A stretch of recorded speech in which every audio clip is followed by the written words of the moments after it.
So we're at the Olive Garden eating, having a great time. And we are just laughing and laughing and having a blast, you know. And the waiter came up and he said, it was on a Sunday, you know, and he said, I could tell you guys are believers. I said, well, why is that? He said, because you're nice. He said, do you know the day that waiters and waitresses hate to go to work is Sundays, because we got to deal with church people. He said, and these people, they come out of church, they're mean, snarly, and they don't tip. And then they leave you a track on how to get saved. And I'm like, really? And he goes, yeah, he goes, you guys are great. I said, oh, wait till you see our tip, man. We hooked the brother up. Yeah, that's part 2 of our sermon. But something about being a part of the Church Universal, it's wonderful that helps you, and you realize sometimes that you're not alone. And thank God for the Lord's body and for the church as a whole. But then there's another element too when we talk about church, and that is what we call the local church. Now, the local church is where people invest their life into for the gospel. It's a place where they're a part of the church universal, but they're also a part of a local body. They learn to commit themselves to each other, and they begin to grow in relationships together in that local body. And I thank God, you know, for local churches. I know because I've been in enough of them and I've started enough of them. I'm here to tell you something. Local churches are pretty good stuff. Now, saying about, you know, what draws people, you know, to churches? Why? What is it that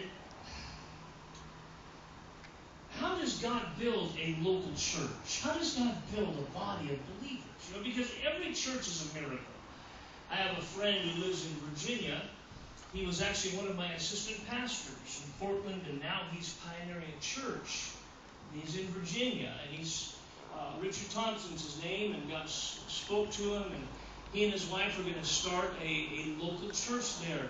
And so they're in Virginia doing that, and they're seeing some neat things happen.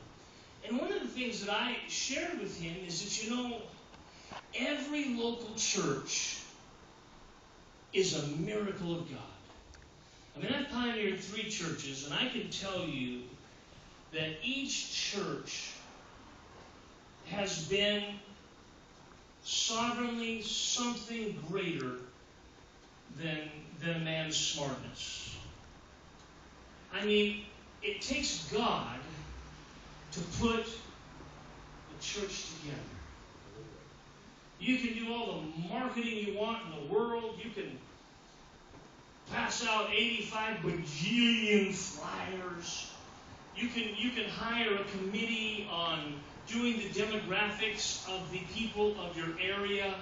And I want to tell you, you can do all the great stuff, but it takes God to build a church, especially when you're pioneering a church. When I was in Portland, Oregon, and we were first starting, I need to tell you what, it was not easy. One of the problems was we were in a strip mall. Now, when I say strip mall, I'm not talking about a strip club place. I'm talking about, you know, strip mall. Mini mall. Thank you, Sister Vicki, helping me out. Storefront area. And all the businesses around us on Sunday mornings were closed, which was great for the future, potential.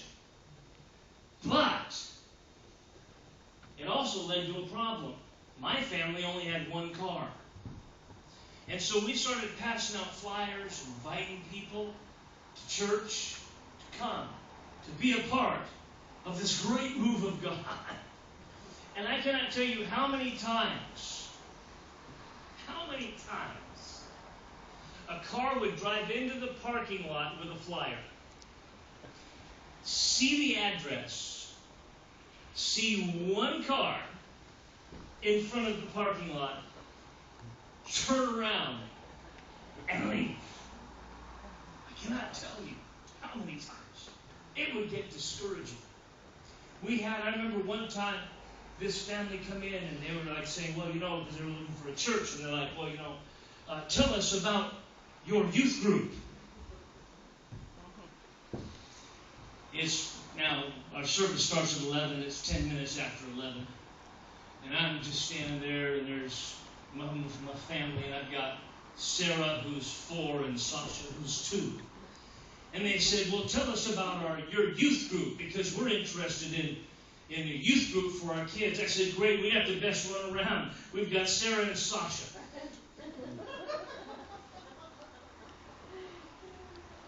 I remember one time when we were pioneering a church,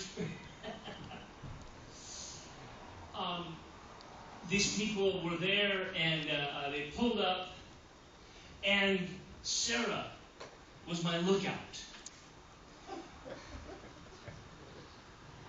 Because when I pioneer churches, we pioneer churches, baby. We don't, we just, here we go. She's my lookout, and all of a sudden she's like, Dad, a people. Seriously, her eyes, you gotta understand, she's like this on the glass door. And a car pulls in, she's like, Dad, a people.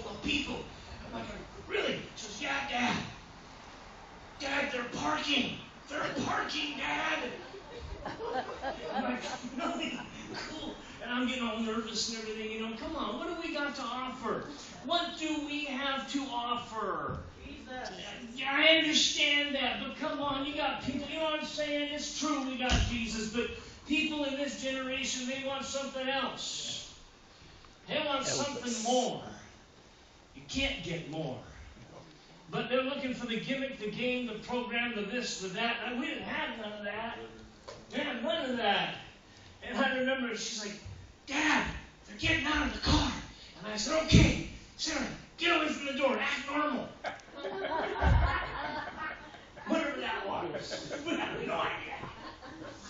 And I'm like, oh, hey, hi, how you doing? Come on in, have a seat. And so we sat down, and we start talking, and she's like, the lady's looking around, and she's like, so where's the church? I said, well, they're coming. Just let's keep talking. And we just kept talking. Never saw them again.